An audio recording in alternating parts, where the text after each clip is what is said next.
BFM Business, 10h, midi, l'émission 100% placement. Intégral placement, Guillaume Sommerel. Ils sont dans les starting blocks, ils vont vous aider à anticiper la suite de cette séance, à prendre à coup d'avance nos deux traders, Jean-Louis Cussac, Alexandre Baradez. Bonjour messieurs.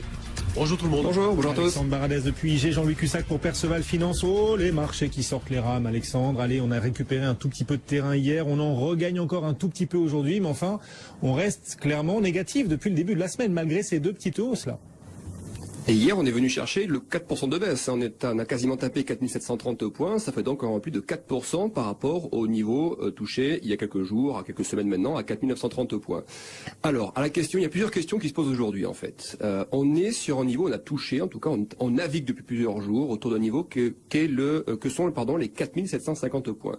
C'est tout sauf un niveau anodin. Si on regarde bien cette zone, souvenez-vous le rallye qui avait pris corps après le référendum italien, on avait cassé cette zone des 4600 points qui bloquait toute l'année 2016 quasiment la progression du CAC. On est sorti de cette zone de prix post-référendum italien 4006 pour grimper à 4930.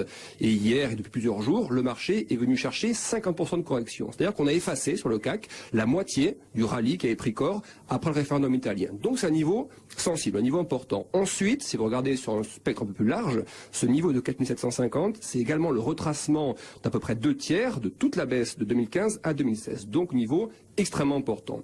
Je formulerai les choses sous forme de deux questions. À la question, si je suis un investisseur sur plusieurs mois, est-ce que ce repli de 4% par rapport au sommet récent sur le CAC est un bon point d'entrée pour jouer dans les mois qui viennent une progression haussière? La réponse c'est oui. Je pense sur les niveaux à l'achat intéressants pour des progressions de plusieurs mois.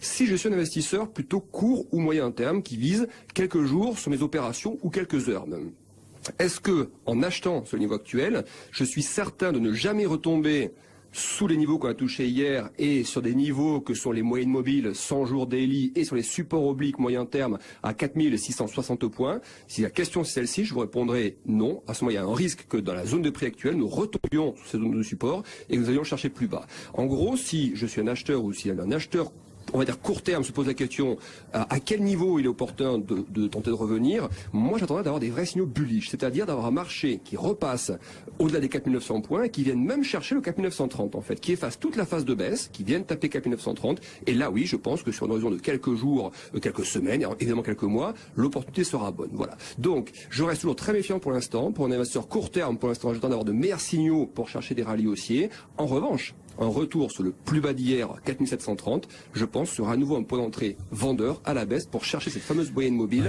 à 4670-80 points. Les fameux seuils techniques, bien sûr, qui aussi pilotent la tendance sur les marchés. Alors on suit parallèlement, messieurs, l'évolution de l'écart de taux entre la France et l'Allemagne. Et on voit qu'aujourd'hui, ça se détend nettement, l'écart de taux qui se resserre, le spread qui se resserre entre la France et le 10 ans allemand, moins de 70 points de base d'écart. Ça peut participer à cette bonne humeur aujourd'hui des marchés, Jean-Louis, le CAC 40 qui gagne 0,4%, peut-être aussi parce que ça se détend sur le front obligataire?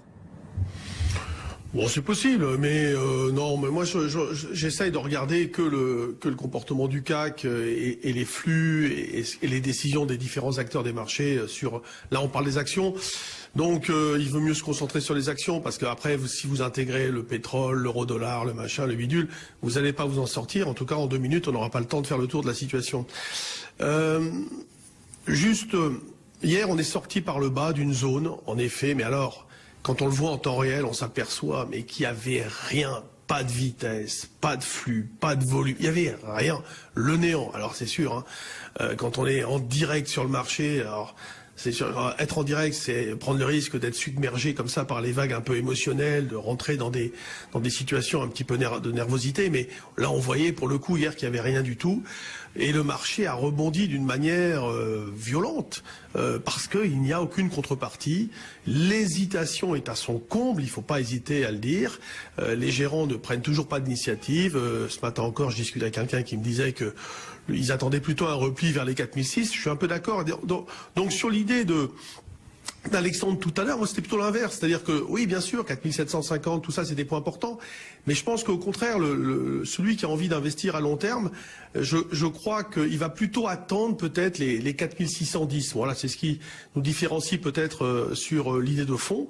Et au contraire, si je dois être un acteur court terme et intraday, je vais tenter des opérations plus rapprochées, et avec justement peut-être un achat sur la zone des 4750.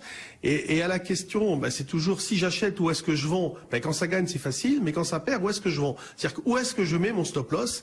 Et c'est la grande difficulté quand il n'y a pas de direction forte, pas de quoi attendre également une direction forte. Et cette direction ne peut arriver que s'il y a des programmes des gérants. En l'absence de programme, la spéculation n'amènera pas une tendance de marché. Et si vous écoutez tout ce que les gérants peuvent vous dire, en règle générale, bien évidemment, il n'y a pas d'idée forte, de visibilité suffisante pour qu'ils prennent la décision même de vendre ou d'acheter avec des programmes d'investissement ou de désinvestissement sur plusieurs jours.